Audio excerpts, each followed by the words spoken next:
भाजपा संभागीय कार्यालय धर्मश्री पर नगरीय प्रशासन मंत्री भूपेंद्र सिंह ने देश के प्रधानमंत्री नरेंद्र मोदी जी के जन्मदिन के अवसर पर व उनकी जीवन शैली पर आधारित प्रदर्शनी का उद्घाटन किया।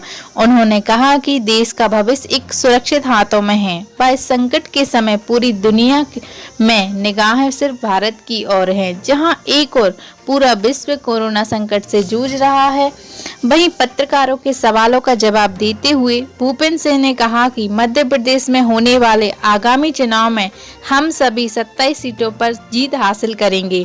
वहीं दूसरी ओर नाराज पूर्व विधायक ने कहा कि अभी तक भाजपा में आगे कुछ कहा नहीं जा सकता और इस समय भाजपा में बड़ी चुनौती का माहौल बना हुआ है, अपनी ही आंख दिखाने लगे हैं।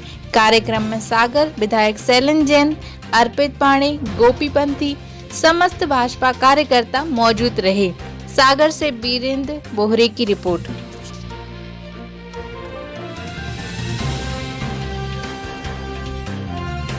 को लेकर जो चर्चाएं चल रही हैं वो कितनी सत्यता है, संगठन ने इसका क्या संज्ञान लिया?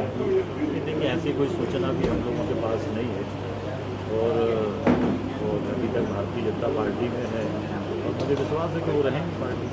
आपकी बात हुई हो कि नाराज़ हैं, ऐसा लग रहा है जो उनकी एक्टिविटीज से, जो पार्टी के कामों में कहीं दिख नहीं रही है, तो उनकी नाराजगी जो प्रदर्शित कर रही है उसमें सत्यता भी लग रही है कि कहीं जा रहे हैं। भारतीय जनता पार्टी इतना बड़ा परिवार है, स्वाभाविक बड़ा परिवार है, थोड़ी बहुत नाराज़गी होती है। कई कार्यकर्ता वर्षों से पार्टी में काम करते हैं और कई बार उनको लगता है कि उनके हित प्रभावित हो रहा है या कोई ऐसा निर्णय हो रहा है जो उनके लिए ठीक नहीं है। मन में थोड़ी बहुत बातें आती हैं, पर भारतीय जनता पार्टी विचारधारा के लिए काम करती है और इसलिए इन सब बातों का कोई मायने नहीं होता है। ये सब जीवन में राजनीति में चलता रहता है। तो क्या लगता है कि पार्टी छोड़ के कानून सही नहीं जाएंगे?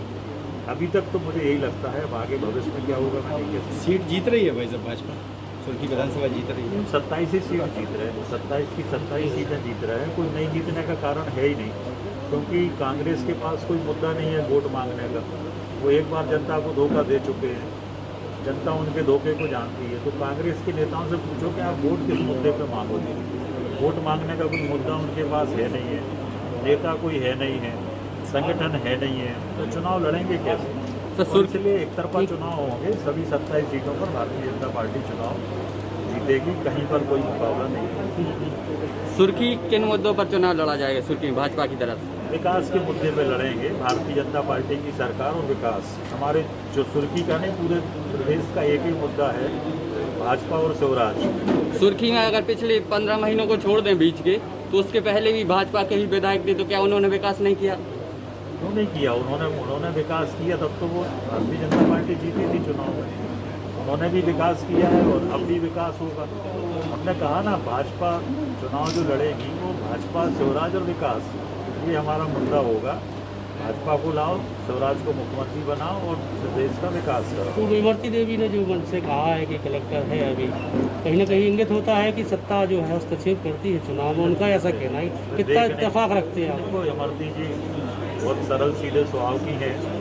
कई बार वो सामान्य भाषा में बातचीत करती हैं तो उसके लोग अलग अर्थ लगा लेते हैं, पर क्या कहा मैं देख नहीं पाया। अभी एक और वीडियो आया है, जो आपका ग्वालियर विधायक है, जो पूर्व कांग्रेसी विधायक थे, वो भी हाथापाई में उतारू हैं एक तरफ, और दूसरी तरफ इमरती देवी जैसी मिनिस्टर हैं, उनका भी बयान आता है। तो आपकी पार्टी की परंपरा रही है कि अनुशासन संहिता की कार्रवाई भी की जाती है, संज्ञान लिया जाता है। ये कांग्रेसीकरण हो रहा है क्या? भाजपा का अनुशासन लगातार तोड़ा जा रहा है, इस पर कोई पार्टी संज्ञान ले रही है? देखिए, अब इसकी जानकारी पार्टी लेगी कि कहाँ पर किस स्तर पर हुई है। चुनाव में छोटी मोटी चीज़ें होती हैं, पर पार्टी इसकी जानकारी लेगी कि कहाँ कैसे घटना हुई, क्यों घटना हुई, क्या कारण थे, और उस आधार पर तो पार्टी आगे विचार करेगी। कांग्रेस ने अपने उम्मीदवारों की घोषणा कर दी, लेकिन बीजेपी की तरफ से अभी कोई लिस्ट नहीं आई, कब तक? हमारे तो पहले ही से घोषित